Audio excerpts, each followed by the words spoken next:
All right, welcome back. Hope you're having a good day. So, Dwarf Schefflera. Back in July, I repotted it. I was about to say I've done nothing to it since, but I had done nothing to it since until about a month ago. And a month ago, I noticed it was getting some good, strong spring growth coming up out of there. I just kind of cut off about 4 or 5 of the super longest ones. You can see it in person. Sometimes it's really hard for me to tell what you guys will and won't be able to see when I do this, but you can see that it's got a lot of these really small lime green leaves coming out, and then some of these older, darker green, and that's just where, I didn't defoliate when I did that. I actually just pruned. And so today I'm actually just going to take all the older green ones out, just get some extra airflow in there, and it should give it another little spurt of growth. And just for right now, give me a little bit of a better chance to look at it. In a minute, I'm going to pull in another one just like it. And this one I haven't touched since October, and I'm going to go ahead and prune and defoliate that one. Just really kind of seeing what happens in different times. Go ahead and get started here.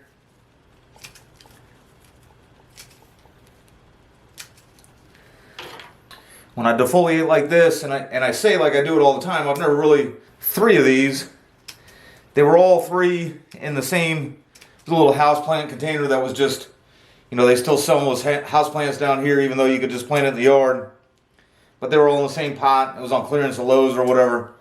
I brought it home and separated it, and just left them in the individual pots for a while before really doing anything. At first, I wanted it for bonsai at first, and then I just kind of, I watched the one in my yard grow. I have a one that's not a dwarf, but it's not the invasive kind either, growing in the yard. The way it gets these crazy aerial roots and just kind of looks like it's in a stump no matter what. It's crazy growth.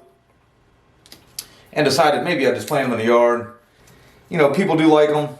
But anyhow, sometimes I say this like it's something I regularly do, but I was about to say, when I cut the leaves off, these are not compound leaves like you have on a jacaranda, but they've got the long leaf stem there. I could go all the way back, but to kind of speed up the process, I just like clip them at the end, and here in, I don't know, a week or 2 or something like that, I'll go back out there, because I've done it with my bigger one actually, that's out in the yard.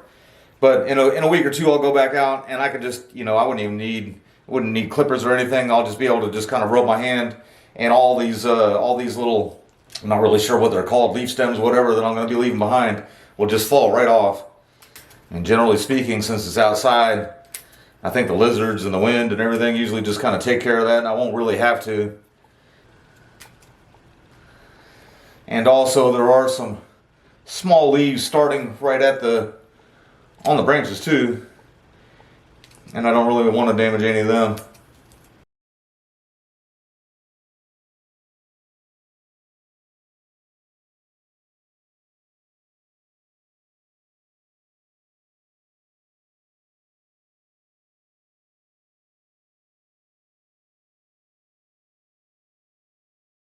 Alright, and that's about it with the older leaves there. And before it kind of looked like a tree, now it really does just look kind of scrawny. I kind of go back and forth on whether or not I'm going to be wiring these at any point or not. There's a third one that I haven't done a video on yet. I have done a little bit of wiring on that. You'll see when I come back to update these 2 that I'm going to do today. I'm going to repot that one.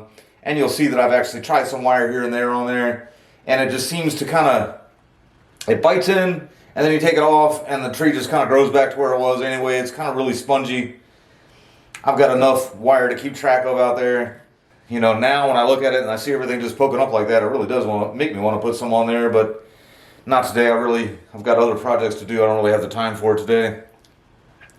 But anyhow, sometimes I see, that one just broke right off. But I do see in people post all the time, there's an aerial root that's going over the other branch. I try to keep them on this type of tree here, but I don't really want to grow on other branches. But anyway, I've seen on the forum some people with their Scheffleras, they see dieback all the time, and they get, thought maybe you could see the other one a little bit better, but right there, you can see that's just a black branch there.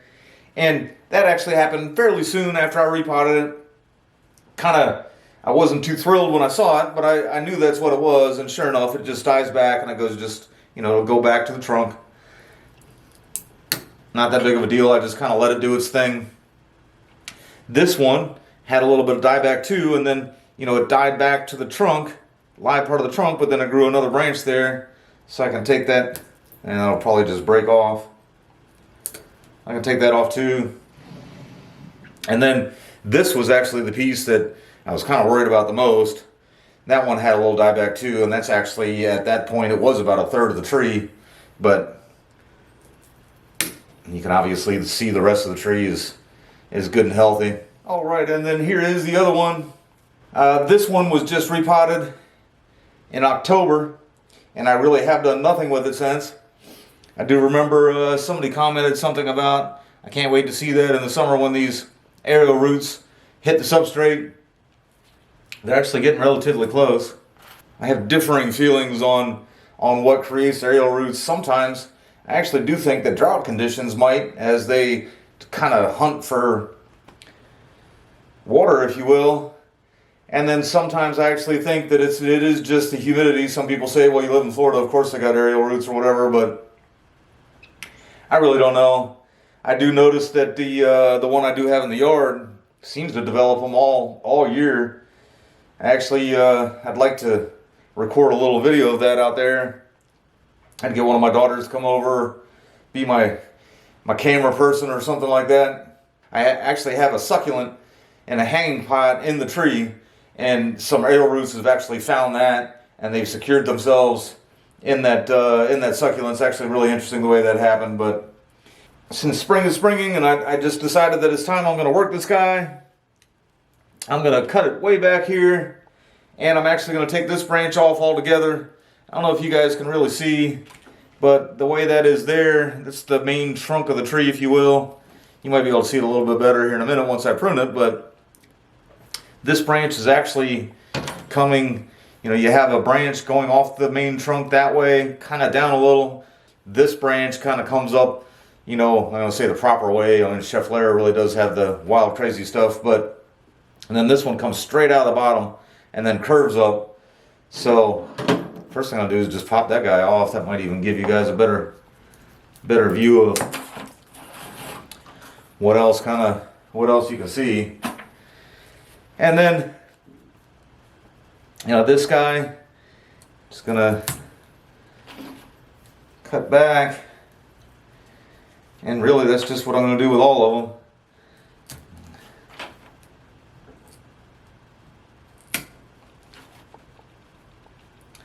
I've got a little theory that when I repot, I like to have it actively growing so that it's actually actively pushing roots. But I actually do think that a tree like this, you wouldn't necessarily have to leave them on there.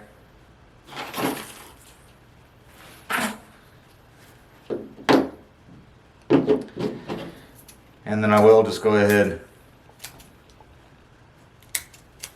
and defoliate. And after doing that, there's really not much to look at. But what I'll do is I'll wait a few weeks until this one and that other one in that terracotta pot start recovering. Bring those in and just show you a quick update. And then I'm going to repot the third one. Hopefully I got the free time to do it. Today I actually got some other stuff to do, so I just don't have time to do that.